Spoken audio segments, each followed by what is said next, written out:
Good morning. Welcome to the channel Grand Columbia. Welcome back to Coffee Time Live. And it sprinkled a little this morning. It's stopped. It's pretty overcast. The temperature's, I would say mid to high 60s. It's kind of cool. This time of year, though, actually, it's been relatively, as much as it gets here, it's been relatively dry. Now, what do I mean by that? I mean, am I broadcasting? God, I'm back to being paranoid again. Audio, video, good. Mike, thank you so much for that. I really appreciate it. So, what do I mean by that? Okay, when it's rainy, you'll occasionally get longer showers. You might even get a morning shower. Not very often, but occasionally that might happen. But typically, in the rainy time, you're going to get rain in the afternoon, and it could be 1, 2 o'clock. And when we get to the dry time, which we are kind of now, it tends to be a little warmer, a little drier around this time. What you get is rain that's late afternoon or in the evening. So instead of 1, you might see it 4, 5, or 6, or in the evening. You might not see it at all during the day. So everything's relative. Nothing's for sure all the time, but it's been pretty glorious. I've been out hiking around a bit lately, and it's been pretty stellar. Love my fruit juice. To those who don't know, I have my coffee before as I'm getting ready for this show. Okay, so before I get to my topic today, what do we have? Let me go back through here. Okay, I've got Yuka. As has become his habit of recently, he sends me a donation about a half an hour before we even start. And so to recognize that, I copy and paste it up there. Thank you very much. I appreciate it. Rob, good morning. Fort Lauderdale, good morning. Throw that drink in the garbage. I'm telling you, it's not only nasty, but I am sure that if you get to the limit of 6 or 7, you die. You just stop drinking it. John, good morning from Armenia. Okay. Mike, looks like a rainy week there. Nah, I don't know. It's a rainy climate, but doesn't stop you from getting out in the morning and early afternoon and having your fun. Just take an umbrella with you wherever you go. Phil, greetings from LA. Christopher, buenos dias. Buenos from Florida. Mike, how you doing, Mike? Mike, you didn't tell me that Andrea was moving, so I had to find out from her directly. You're supposed to clue me in on these things, because she had trouble getting hold of the mover, and it's too late now because she's already in the middle of it. And I could have got a hold of him, and she was messaging me last night that her back was killing her and she's exhausted, and he would have just done everything for her. Let's see, I got a string of, what do we got here? My chat jumped. I hope it's still working. Yeah, I've been having trouble with this chat that I can put up on the screen. I think it quit again. Oh my God. All right. That is so annoying. Hold on, bear with me here. Do I want to fix it or just give up on it? I'm just frustrated with it. The problem is I can read it as well as put it on the screen, and without it, it's really difficult for me to read, but I'll give it a shot. Okay, so audio, video, good. Yuka, hello. Hello from upstate with 4 degrees. Will be upstate New York, are you talking about? 4 degrees Fahrenheit wind chill. That's a normal balmy day. That means it's probably in the regular temperature, probably 14 degrees. That's t-shirt weather. Man,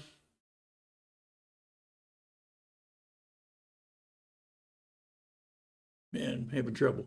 She tried to get in touch with Diego a few times, but no answer. Right, because she was trying to call him and he needs what's up, and I would have been able to tell her that. But it's too late now. I'm not blaming you. I'm hearing myself. It sounds like I'm blaming you. I'm just saying this is a conversation we had, and it's like, damn, I wish I had known, because I get him in a heartbeat. He just doesn't really answer the phone. The number that he gives me, it's all what's up. Anyway, pretty close guess, 18. Yes, New York. Yeah, that's what I would expect to be in its teens if the wind chill is that low. It's pretty windy up there. And the wind chill is a real thing. People say, well, that's not the real temperature. Yeah, it is. It's a wind that's the killer.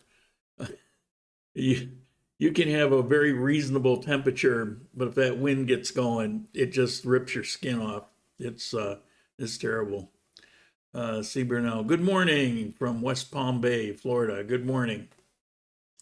Well, this really sucks about my chat. Maybe I'll get lucky and it'll come back. Okay. What I want to talk about today is more inside baseball stuff. Because here's the thing.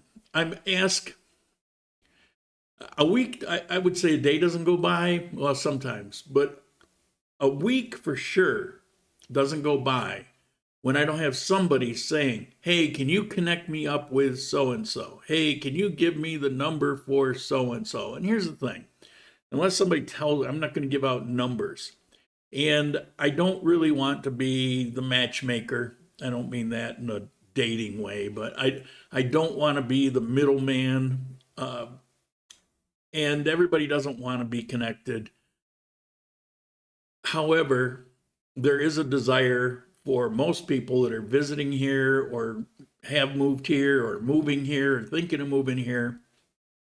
They want to talk to somebody else to share that experience. And as we all know, I'm kind of antisocial. This is generally the most social thing I do, although I'll do one-on-ones to meet up with people and stuff. But, you know, for the most part, I really keep to myself. Mike, you can testify to that.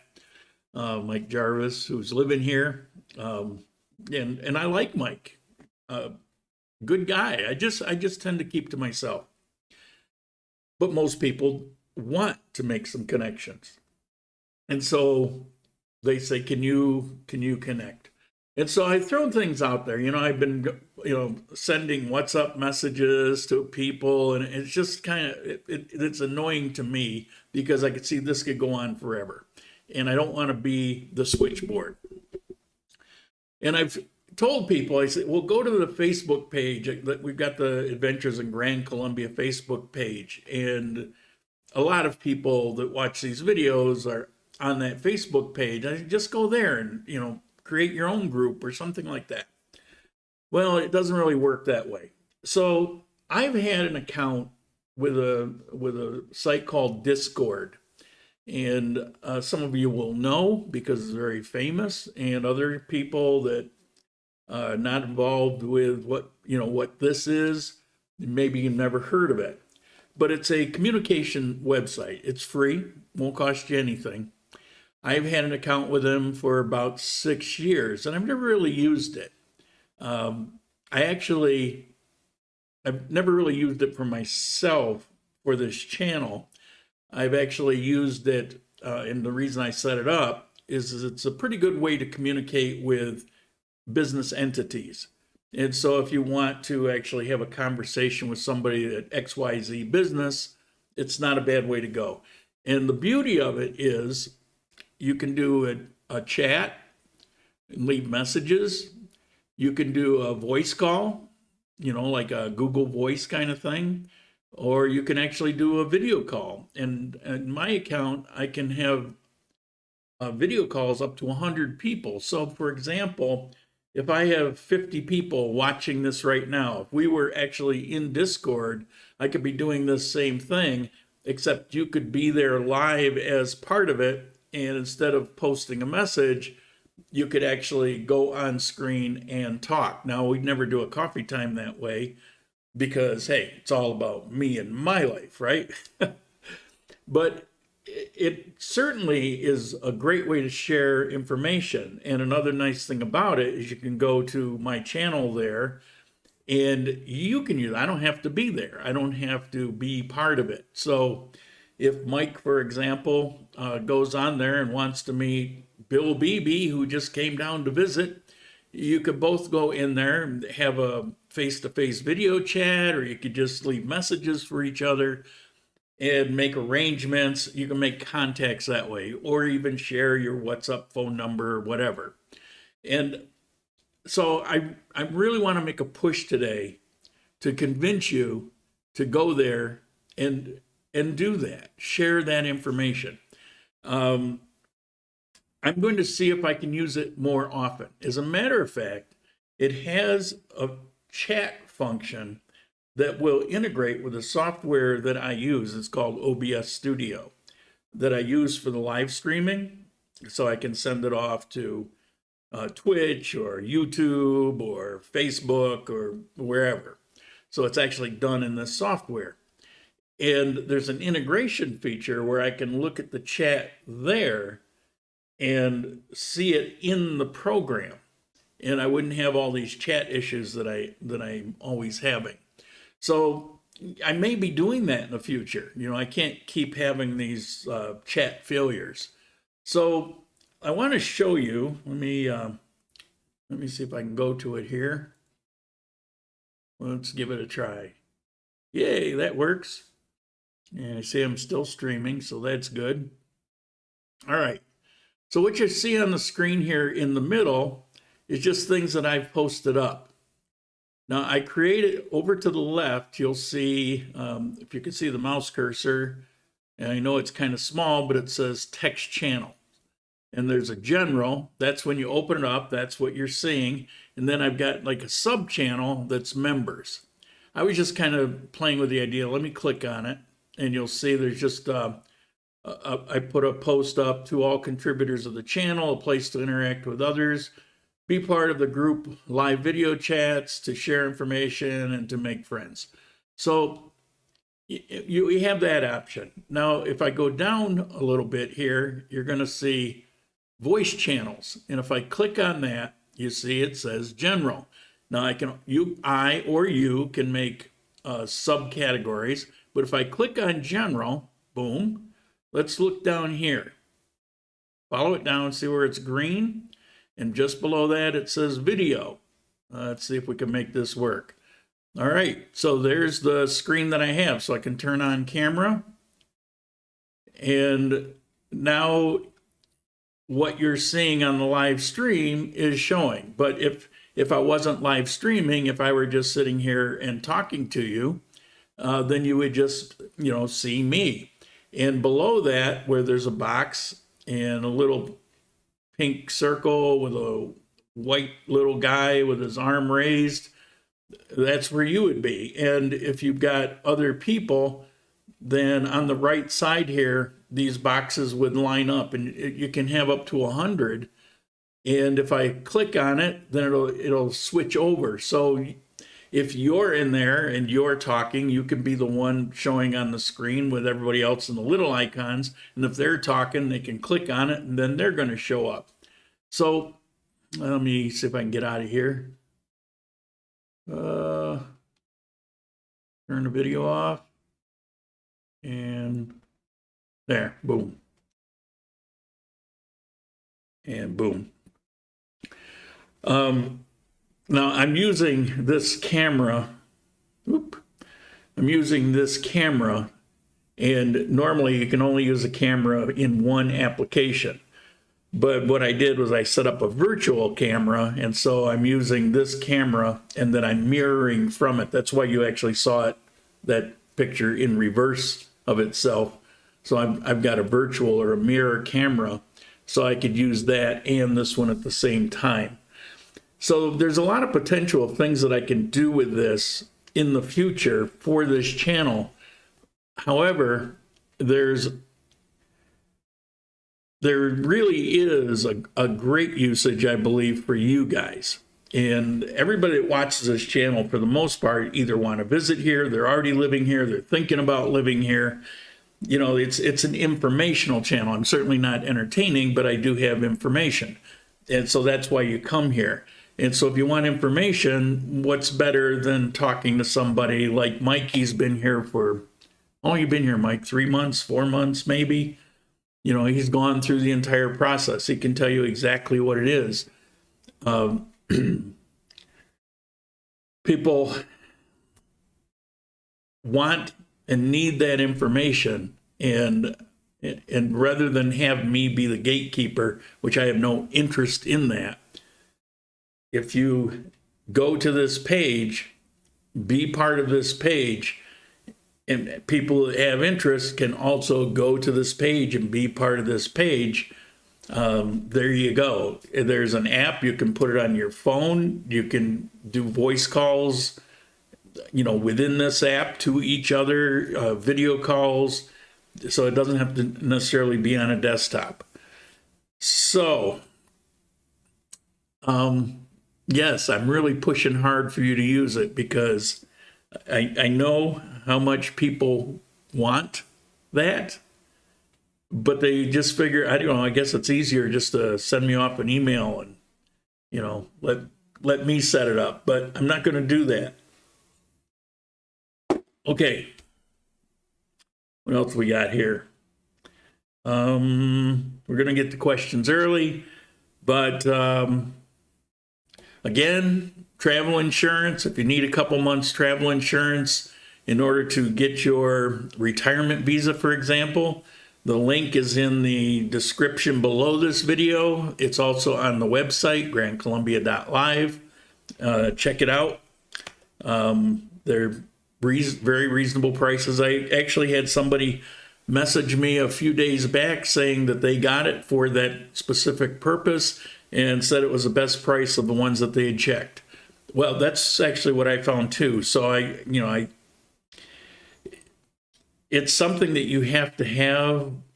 Not very likely you're going to use, although it's legit. I mean, if you need to use it, but because it's not real likely, you just really need it for the bureaucracy. I mean, why throw a lot of money away if you don't need to? Okay, so there's that. Mike, I've been here 4 months. Enjoy it more every day. That's pretty awesome. Yeah, time flies. Just seems like yesterday. Good sunrise over the mountains. Morning, Lauren. Morning, West Palm. Yep. Yeah, I'm kind of stammering over these notes here. Okay, we're still running live. I have there's somebody coming down, and I'm picking them up at the airport on the 15th. So it's about a week or so. A week from Tuesday. And he's going to be with me for the 3 days as I introduce him to what's going on and show him around and pick him up at the airport, take him to where he's staying, all of that. And then on the 24th, there's a couple that are coming down, and they're going to utilize me for 2 days. They have less of a need, but I'm going to pick them up at the airport and get them situated and show them around. Now, I do want to tell a little tale about them. They're not familiar with the layout here, and that's the way it is for most people. Even if you visited here, you're not real familiar with the layout. And they wanted to get a place while they work on their visa and then rental. And they thought they'll get a Airbnb for 15 days. Now, if you're listening, I'm not slamming you, but I think it's good information, so I want to share it. So they got an Airbnb for 15 days. Now, it so happens that the Airbnb they got kind of sucks. It's way up in the north, Oro Negro. It's out of town, and it's a ways out of town. It's the last civilization at the edge of outer town before you're into the nature. And I stayed actually for 8 days in the very same building that they're going to be staying in. The rooms are just really, really tiny. It's not a good experience. You can hear the neighbors 3 doors down. But worse than that is they're excited to get here and walk to where they're going. But where they are, they're going to have to take a bus or taxi to get to where they can begin walking where they're going. Because, well, they could walk it. It's a very long walk, and they're going to be tired before they're going to arrive to where they can start walking to see things, and they're already going to be kind of half worn because it's quite a distance. Well, they didn't know that. And so, one of the reasons that I meet with people and set them up, and they're having me meet them at the airport, but they, hesitated, I guess, contacting me, before getting the Airbnb. And the thing is, I don't mind doing that. So, send me off an email before you make those decisions. And it's not a big deal for me to say, well, you probably want to stay in this area, this area, this area. And if they had mentioned that, I would have said, no, you're not really going to be happy there. So you might want to do something about it. But it's only for 15 days. The other thing is they're actually going to be working on their visa, and then they want to rent a place, like get a year lease on it. And the thing is, 15 days isn't enough for that. They may have their visa within that time period, 3 or 4 weeks, but then they also have to get their cedula, so that's figure another week. Typically, it's going to be about a 30-day period because you really kind of need your cedula, with some exceptions, but don't count on the exceptions. Legally, you're supposed to have your cedula. And so that's going to be, that's really a 30-day window. I know very well how to do these things. So if you're planning on this, shoot me off an email. Just popped up here. Appreciated your tax thoughts last week. I hope I didn't share any tax thoughts. I really try to avoid it. I did some research and I'm now seriously confused. I'm not going to answer tax questions. There's a reason you're confused, and there's a reason you found opposite answers. I guess 35% foreign assets are taxed. All I can tell you is that I don't know anyone that is receiving retirement insurance below $1,600 or $1,700 a month that is required to pay tax. I know what the charts say. I know why you're confused, but I get that. And because there's so much conflict, and because the repercussions need to be your responsibility and not mine, all I can tell you is what I've told you, that accountants here are incentivized to give you information that you're going to be taxed, whether you really have to be or not. And like I said, and I don't know the exact number, but if you talk to 5 accountants here, you might only find out from one that you don't really have to be taxed. It's unfortunately, it doesn't make it easy, but that's just the way it is. If you're on retirement and you're below that $1,500, $1,600 mark, personally, I wouldn't really worry about it because there aren't penalties. And if you haven't signed into the system, then you're not in the system and kind of trapped in there and then required to do certain things. So I probably shouldn't even be saying all that much, but I'm perfectly legal in what I'm doing, and I'm not having to pay taxes here. And my income's like $1,400 ballpark a month. So, do what you want to do, however you want to do it. Now, I did have somebody tell me that they're earning about $3,000 a month in a couple different retirements, I guess.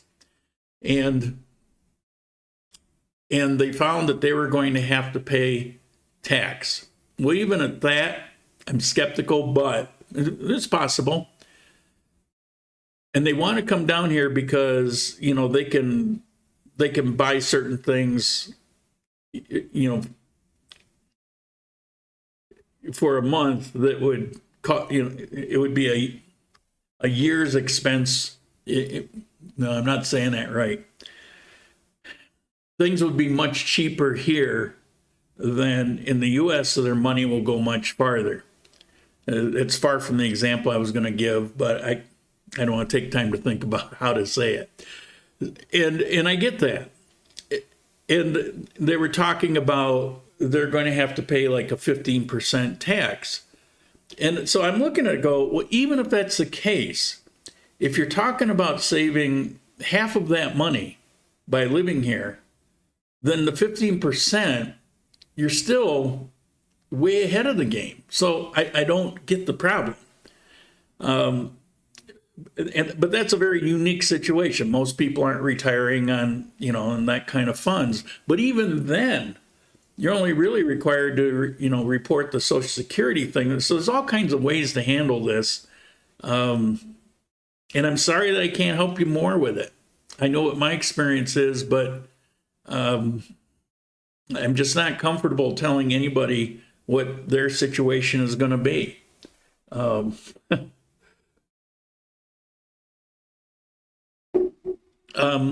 Yeah, I know more about it than I pretend to know, but there's a good reason I don't want to talk about it.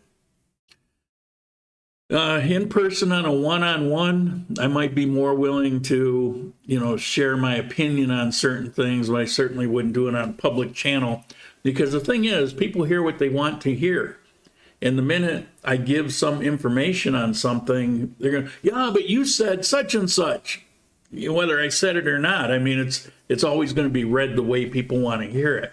I get that in comments all the time where people, I just had a big conversation with somebody here that said, you said that, what was it, how did she phrase it? That I had said in my video that tipping was a horrible thing to do, or a bad thing to do, or something along those lines.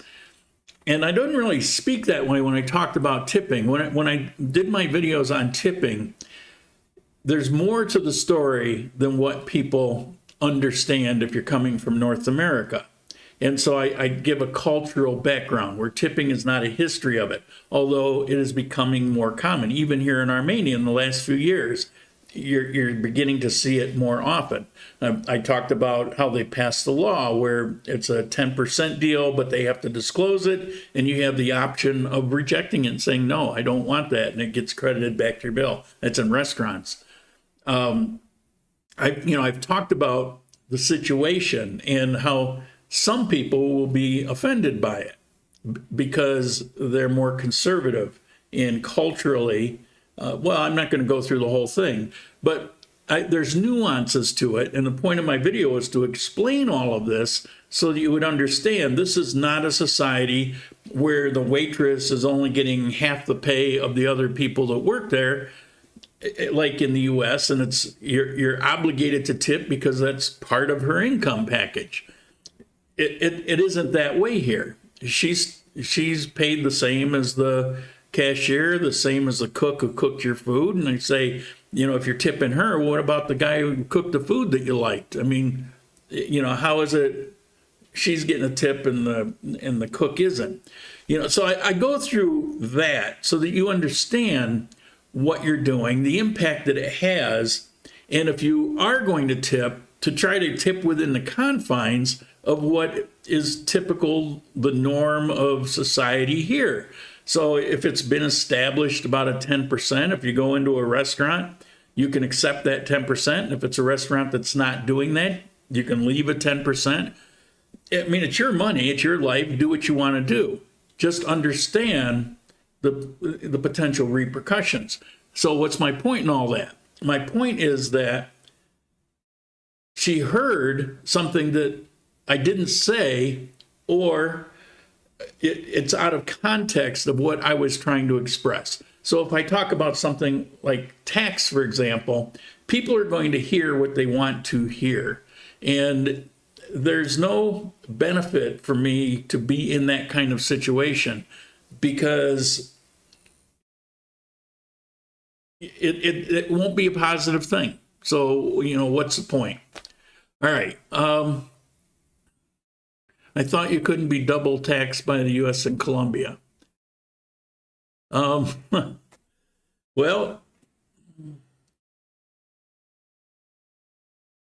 yeah, what I've seen opinions on both sides. Theory of bank account in the U.S., Colombia will tax you on that also. In theory, yeah.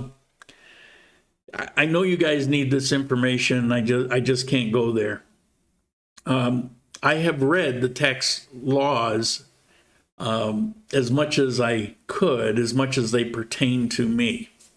I haven't read all the tax laws, but there are specific tax codes for people coming here from outside. I've read it. I've looked at the charts. I've seen the percentages. I know what the scales are. I understand that there's certain exceptions. I'll tell you this, in this country, most people that are below the top 20% pay no income tax in Colombia. You know, if you choose to volunteer to get into that system, you know, God bless you. Just think of this. You're in a country where you have ATMs that come up with a screen that says, do you accept this or do you decline this exchange rate? And it's phrased in such a way as it seems like, well, if I decline it, I won't get my money, so you accept it. And so that for every dollar, they take out 300 pesos, for example. But if you do decline it, if you do not opt into the system voluntarily, you get the actual exchange rate. And that 300 pesos per dollar actually comes out as money that goes into your pocket. You can volunteer to do all kinds of things, you know, and you think that you're doing the right thing. And I get it, but, you know, everybody wants to do the right thing. Personally, I'm not one to volunteer to do something if I don't have to. When it comes to money going out, I need that money. And I've already, every dime I get, I've already paid taxes on, you know. So it's post-tax money to begin with. And living here, you know, I had somebody say, yeah, but, you know, then you're living off other people. No, I'm not, because I'm paying a 19% value added tax every time I buy something. So my money is coming here. It's going into this society. I'm paying my taxes because that's what most people pay here anyway. So, you know, if you want to volunteer to put more out, go for it. Victor, thank you. Thank you. I appreciate that contribution. Just join. Any update on SIM card to use from the US? No, I got a folder with this stuff. I've been really busy. I think I mentioned a couple weeks ago one particular company, and it's still kind of looking like that. T-Mobile would be the great one to do, except that's quite an expense to have to pay. You know, the one that I mentioned, which I don't even remember who it is. I don't want to dig through the folder, but yeah, it's right there. It's, what was it, like $5-6 a month or something like that. I will do it at some point, but I'm not pressed for it personally. You just have a lot of things. If you bought a property, you have to pay taxes. Yeah, I won't disagree with that. You have to pay taxes on the property. You still don't necessarily have to do it on income, but a lot of it, the thing is how you expose yourself to the system in Colombia has a lot to do with ultimately what you're going to have obligation for. All right, what do we got here?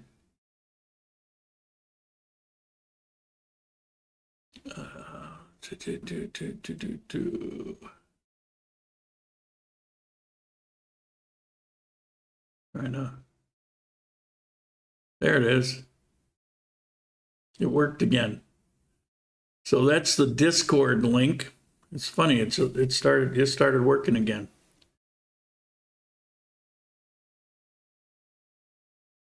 No, that's not it. Where's the Discord link? Oh, it's way out of sync. Wow. When I click on one, it's like massively out of order.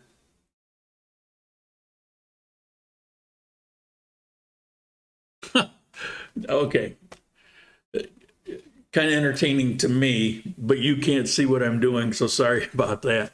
Victor, I have T-Mobile now, but $30 a month for 2 with unlimited is high. I agree. It doesn't make sense to do it. I mean, you know, maybe initially, but I personally, I think no, not initially. I think this needs to be, you know, maybe I need to give it more priority. I don't know how many people are actually contending with this problem, but what is it? One sim, I think, is the. Let's see if I can show it. All right, let me. There. Okay, so here's the website. It's onesimcard.com, and or at least that's one of them. That may not be the you know, so that's why I shouldn't be jumping into this so quick. That may not be the one that I found to be the best one. Let's see.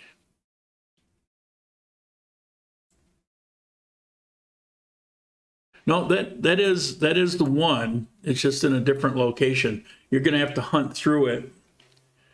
SMF verification. That's what you need when they send off the link from the bank, for example, to your message for you to verify. They send you a code, and you need to get that code and verify it. That's what you need. And someone said, well, you have to be in the US to do it. Actually, I found that you don't have to be. They have an online sign up, but I would certainly recommend that if you're in the US and you're coming down here, that you set this stuff up all before you actually get down here, you know, just to be on the safe side. Okay. Whoa. Victor, thank you. Thank you very much. I have T-Mobile now, but $80 a month. I use T-Mobile to visit, but will cancel when I move permanent. Yeah, see, if you use T-Mobile on a regular basis there, and you're coming down here for a few weeks or a month, you're visiting and you're going back, T-Mobile is the way to go. You know, why set up something else? Now, a nice thing about this one SIM is you can get it, you know, the SIM card sent down to you by DHL, or you can get it through PriceSmart, their AeroPost. There's different ways to get it. And if you have a cell phone that has 2 SIM card slots, like mine has 2 SIM card slots, you can put that in one of the slots, and therefore you can operate your phone. You don't need a second phone that's just sitting there doing nothing. You can do it on that phone. So, all right, am I still? Yep. I'm really paranoid that we've lost touch here, but we need to make this official. We're into the questions. It's Q&A time. It's time to start asking your questions. Remember, 4 question marks first, then ask the question. Okay, for some reason, well, thank you, I appreciate it. I'll send it all to you. If you need the links or whatever, I'll send it to you. All right. So if you have any questions, let's go for it. I know for some people this is Super Bowl, right? It is today, right? I think. Or is it next week? I don't know. Because frankly, I don't care. I won't be watching it. Or I don't think I will. I mean, it's not that I'm boycotting it. I just could care less about, what was it? The Rams and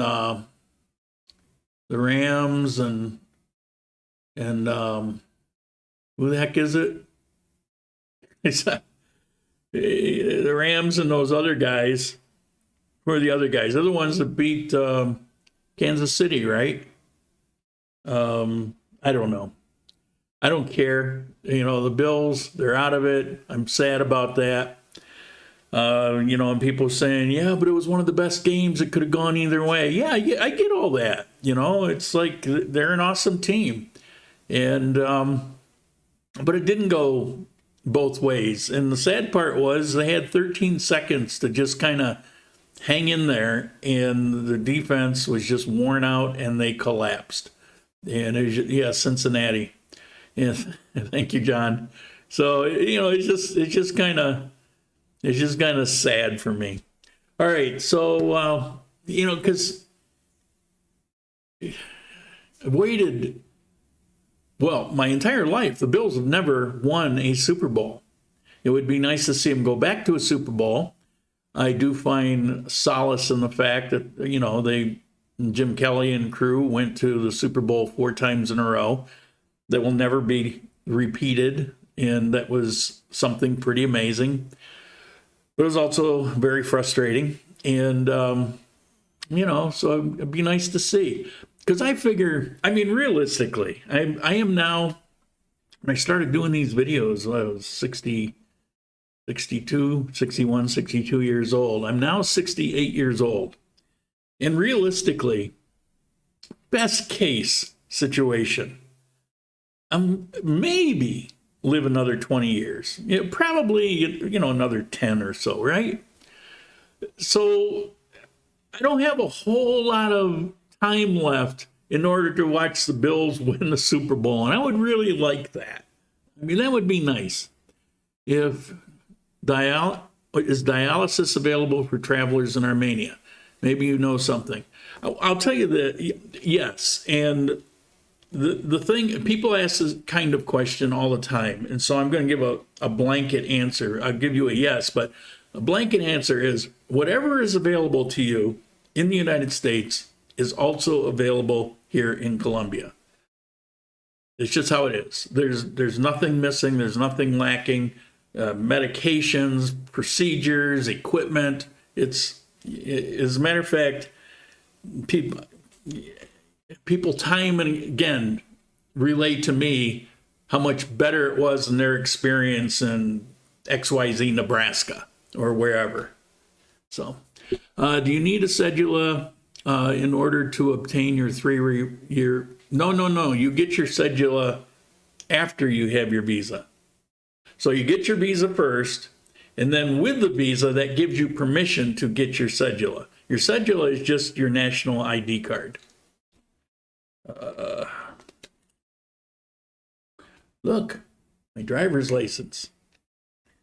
Come on. Okay. There. And no, the number doesn't matter. There's nothing you can do with it. Let's see if I can get it in focus. All right. It's got the fingerprint. They do everything by fingerprint here. Anything that you do for the government or any kind of legal thing, fingerprint on the paper, fingerprints are big.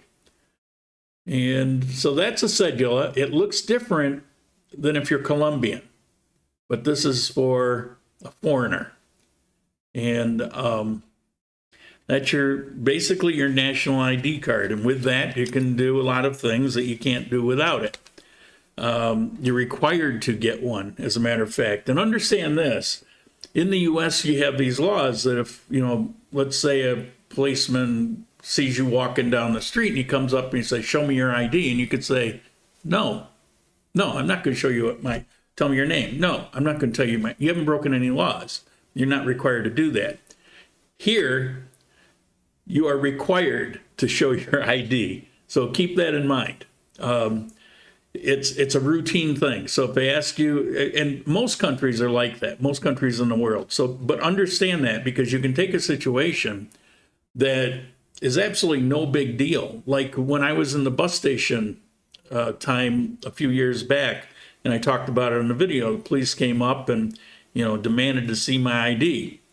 And because of this particular situation that was going on, I was kind of annoyed, but I showed him my ID card.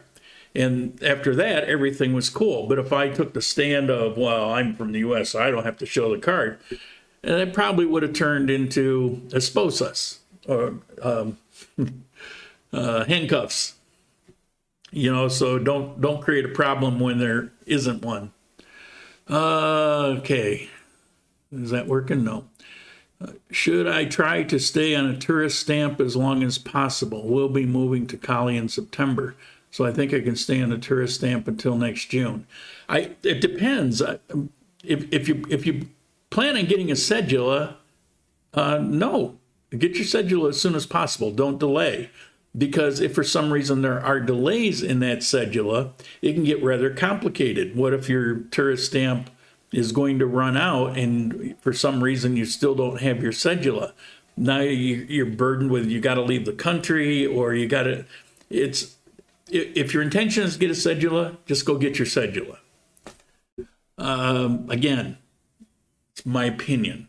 You can do whatever you want to do. What happens when they ask for ID and you say, no, Jose, I don't know, I don't understand, if you've done nothing wrong? I suggest not playing those games. Cops are pretty decent to deal with here. And if they're asking, even that bus situation, and I was kind of annoyed over it, however, there was a reason they were asking me. And so that situation just went away. And as a matter of fact, a few minutes later, we're laughing and joking with the cop. I mean, everything was cool. Digging your heels in is not going to do anything except blow up in your face. It's an attitude that isn't here, and they're going to take offense at that kind of attitude. And so even if there's nothing that would jeopardize you, now all of a sudden, maybe they're going to try to find something because you pissed them off. I wouldn't, if they ask for your ID, show them the ID. I mean, what's the big deal? It's the law of the land, and it's the law in almost all countries of the world. There's very few that have laws like the U.S. In the U.S. you have free speech laws written right into the Constitution. I don't know if you know this, but most countries don't have that. England doesn't have it. Canada doesn't have it. So, if you're going to be here, and especially if you're going to live here, then live here the way people live here. If it's too much, then knowing that, and if that's too much for you, then don't make this your destination. But understand that if you want to live outside of the United States, you're not going to find it much different. And I feel, okay, I love the U.S. It's my favorite place in the world. I'm a patriotic person. I served over 6 years in the Marine Corps. Not to say, I mean, there's issues, but I'm very fond of it. However, I will say that probably the last 20 years of my life, I began to feel like, it's saying the walls are closing in.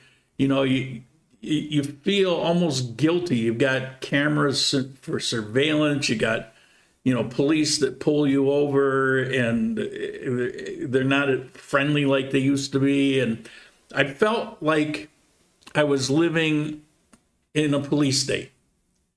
And here in Colombia, I've never had that feeling. Now, understand that I was living in panic when I was here illegally for a period of time. And I got pulled off that bus and pulled into the office, and there are all these police officers there. And I'm trying to play a little bit dumb, but the truth was I was in Colombia illegally. There was no way around it. And I was kind of panicked because I knew the situation was that they could take me to the border. What typically happens, they could take me to the border, throw me out across the border, and I can't return for a number of years. And when I do, I got to pay a penalty. And they don't treat illegal immigration here very well. They're not kind to it. And I ended up paying a bribe. I paid 200,000 pesos so that they would put me back on the bus and let me go on my way. And that was actually came up with and negotiated by the bus driver. And I was very grateful for that situation. Now, there isn't a lot of that in Colombia, and if you were to offer this was down in the south, you can actually get yourself in trouble. But the bus driver came up with the idea because it was holding up his bus. He wanted to get going. I think so. It's more for him. And he went and kind of arranged it, and they sent the rookiest cop, to come and get it while I was in the luggage area of the bus where nobody could see me. And, so it was very covert, and I got on my way. But I've dealt with the cops a lot of times, a lot of road checks. They'll come on the bus and they'll check your IDs on the bus because they want to make sure that they don't have some criminal there or some insurgent or FARC or something like that. It's for your protection. And they're always friendly, and it just, I've never felt like that police state thing. I mean, on a day-to-day basis, you feel very free. And so if I got to show my ID card once in a while, I don't care. Thanks. Rationale for staying on the tourist stamp longer is to stay out of the system. Health insurance, taxes. Well, no. Don't misunderstand me. When I was referring to the system, we were talking about taxes. There is a tax system that has nothing to do with being on health insurance or getting a visa. It's not the same thing. You're going to be in the system. You're in the system with the tourist stamp. So when you come in for the first time, that information from your passport goes into the computer system, and the stamp and how long it's going to be, it's all in there. So you're in the system the minute you step across the border. You're not in the tax system and for health insurance. So I don't think there is any benefit to delay getting your visa. I think if there's any benefit to be had, it would be getting your visa as soon as possible. Once I get my retirement visa, they will know my income, for example. Yes or no? Of course, when you get a visa, well, the tax system, again, it's a different system. However, would they know your income? Not necessarily. Let's say you were a cop and you got a retirement pension, and then you also have a Social Security pension. You only have to register enough to meet the criteria. So you put down your Social Security pension. The other one, if it's delivered in a bank in the U.S., and I've always recommended people to keep a bank in the U.S., it's any money I get, including my Social Security, comes through Capital One in the U.S. So if you had another income stream, it can go into a bank in the U.S. that will never be part of any system in Colombia. And when it comes to retirement funds, that's money that's already taxed. So, there's even a question about, is that income or not? So all right, I don't want to get into the nuances on that. I'm just saying that I get your rationale. It doesn't apply. When in Rome, do as the Romans do. Yeah, that's it, basically. Jane, good morning. How you doing?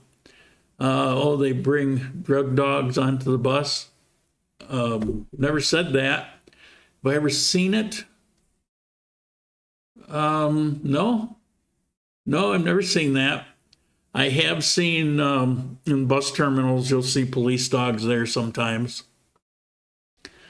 Is the EPS enforced? How do you mean? EPS is health insurance. You mean, do they force you to get it? No, there's no EPS police. There's no health insurance police. But it's a requirement, and you know, so you want to get it. It's minimal cost, $30-some a month. So why not? You know, it's great coverage for almost no money. So I mean, it's to your benefit. And is it enforced?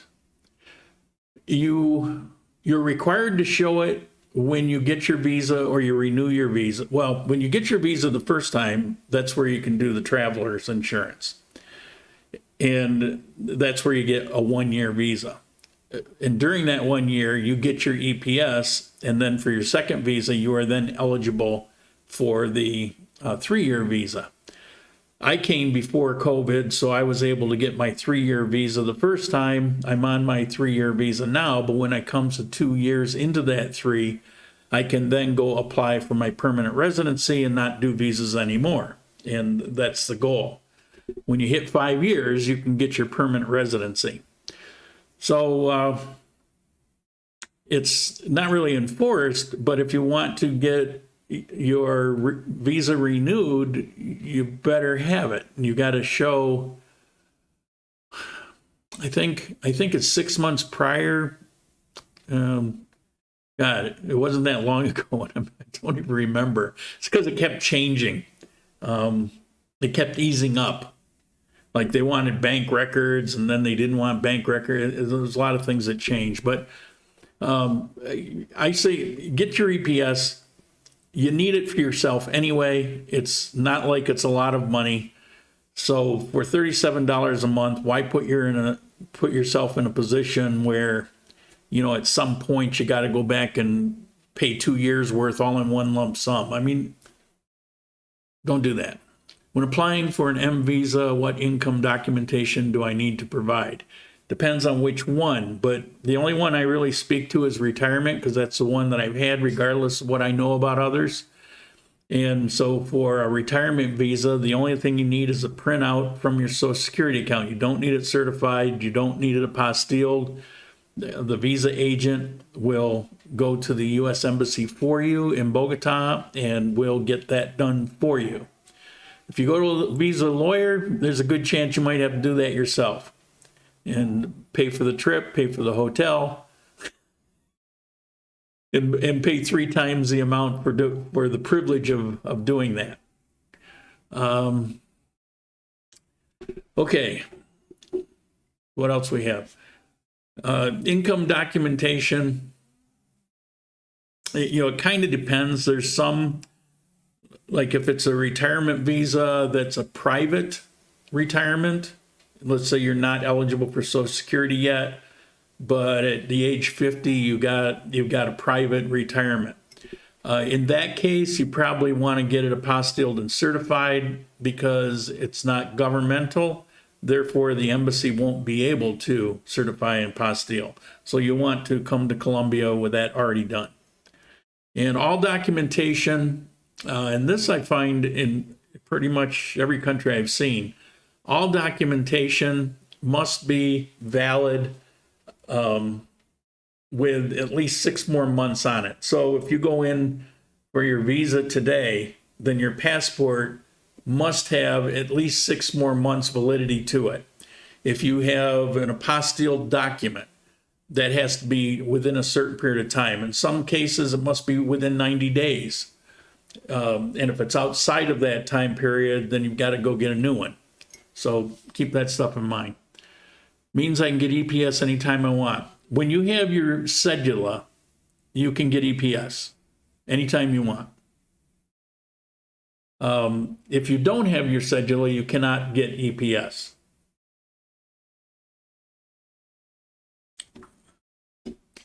All right. Time is it? It's been an hour. Last call. Bam. That hour went fast, at least for me. Please, please, please, please sign up on Discord. If you go to grandcolumbia.live, you'll find the link there. All right. Go grandcolumbia.live/members. And then there'll be a hidden page. Or better yet,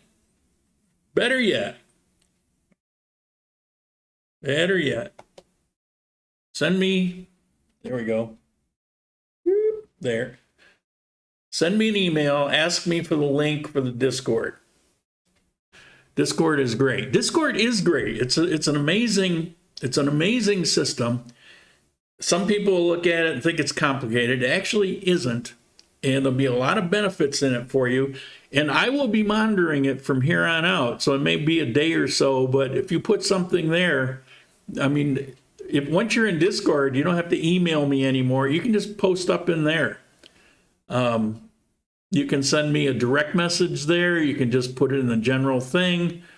I will be expanding this. I'll be doing some things with it. There'll be a members only, which will be, the people that contribute to the channel.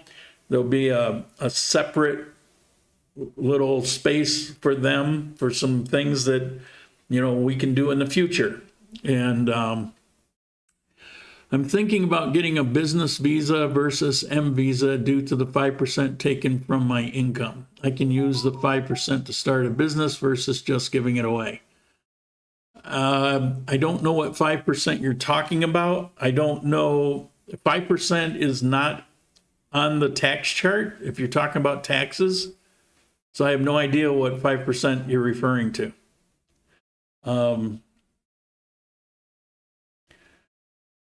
But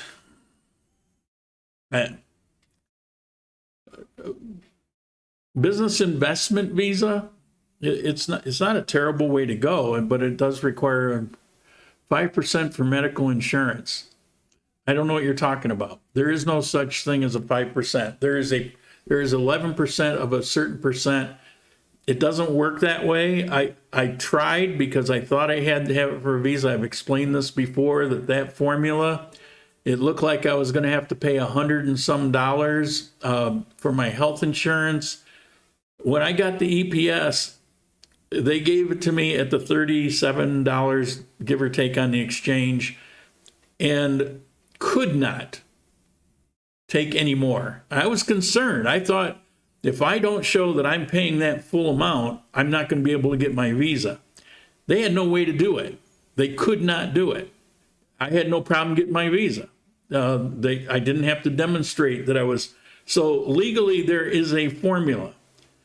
However, at least with Sura, the insurance that I have, they had no way to charge it.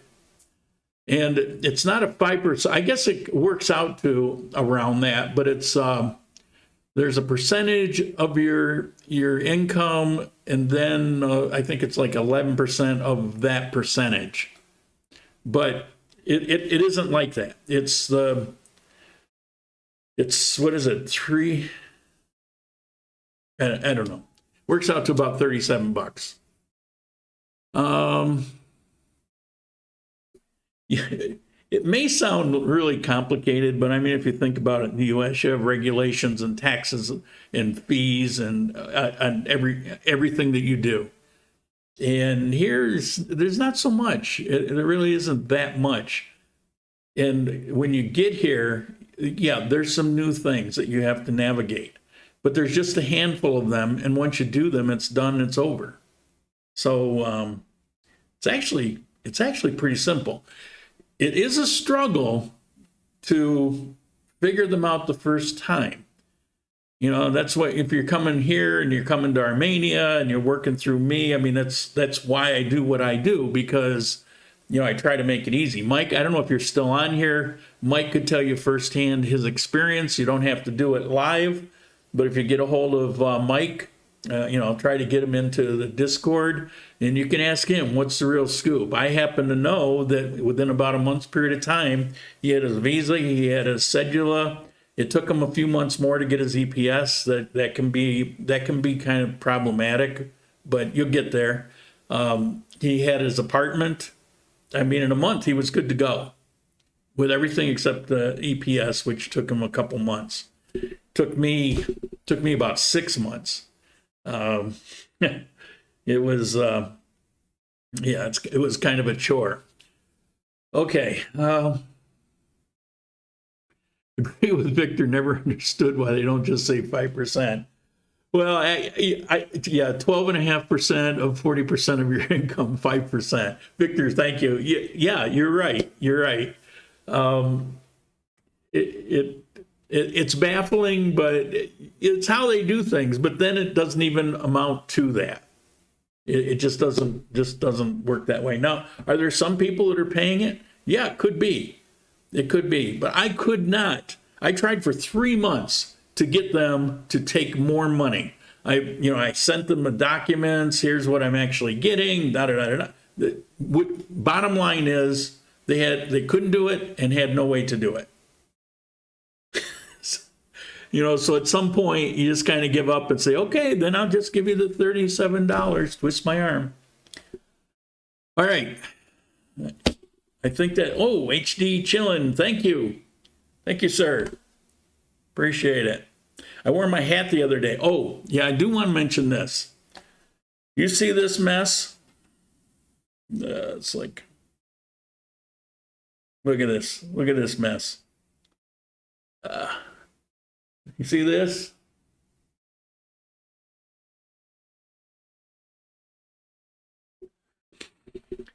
This is the last time you're going to see it because this week I'm cutting it. A whole bunch of people said, no, keep growing it, keep growing it. I can't stand it. It's driving me crazy. And I realized that if I went and got it trimmed up and some kind of shape to it or something, it would be much better. I get that. I don't care. I don't like it. I'm getting it all cut off. My hippie days are over. I went through that. I had the long hair. It was down in the middle of my back. And no. So, say hello and then say goodbye. Will that come back to bite you when your visa renewal comes? No, I already went through the visa renewal. First of all. Second of all, it doesn't matter. They refuse to take more money. I could not do it. So, it can't bite me. But like I said, I already went through the visa renewal, and it wasn't an issue. They just wanted to see that I had EPS. Buenos dias, George. Good morning, George. Nice day to sleep in. Okay. Yeah, I was up at 6, so that's what, 3 o'clock your time? All right. Enough of the taxes. No more tax talk. All right. Let's say goodbye to next week. Ciao. Discord, sign up. Get on Discord.